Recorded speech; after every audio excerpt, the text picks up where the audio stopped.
Pernah nggak kamu mengalami? Karena sudah lama nggak potong kuku, makin lama kukunya makin panjang, terus gak sengaja kecakar kuku kamu sendiri, luka berdarah. Pasti pernah. Lalu kamu ambil gunting. Sekarang saya tanya, guntingnya mau dipakai untuk potong kuku atau potong jarinya? Ya kukunya lah Miss Mary, masa jarinya? Nggak masuk akal dong. Tapi sayangnya dalam sebuah hubungan seringkali itu yang terjadi. Tanpa disadari, ego bertumbuh, makin lama makin besar, mulai melukai satu sama lain dan salah paham pun terjadi.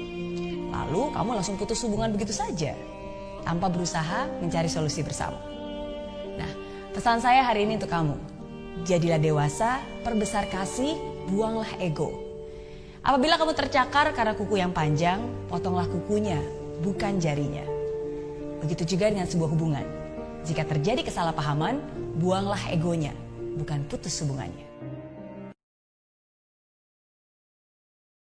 Awalnya mesra, sekarang jadi lebih sering berkeluh kesah. Awalnya ngangenin, tapi sekarang kenapa malah jadi nyebelin?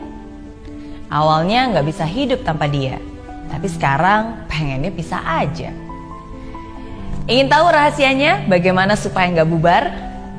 Rahasianya adalah sabar. Pernah nggak sih kamu ngalamin pas pacaran saling mengalah, ketika nikah saling mengalahkan? Mungkin kamu senyum-senyum sendiri sambil ngangguk-ngangguk dan dalam hati bener juga ya. Sabar memang gak mudah, tapi bukan berarti gak bisa. Mengalah bukan berarti salah, tapi itu menunjukkan bahwa kamu lebih memilih kalah daripada harus kehilangan yang kamu cinta. Cinta masih akan selalu ada selama kamu masih mau berusaha. Lebih baik sabar daripada bubar. Kamu masih berharga, sangat berharga. Dan ini bukanlah akhir dari segalanya. Masih ada jalan, masih ada yang bisa kamu lakukan. Ikhlaskanlah dirimu melalui sebuah proses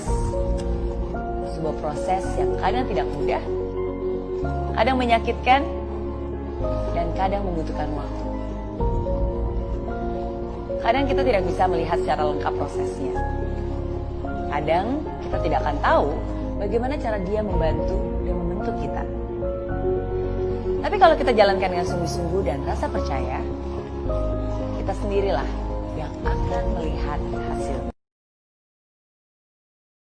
Kalau ada orang yang bilang ketika dia gagal, dia nggak ngerasa sedih, dia nggak ngerasa kecewa, itu bohong. Kenapa? Karena setiap manusia pasti akan merasa yang namanya rasa kecewa, sedih, dan galau, khususnya ketika hal-hal yang dia perjuangkan itu tidak menjadi kenyataan. Setiap kali saya gagal, saya pasti tetap merasa sedih, tetap merasa kecewa.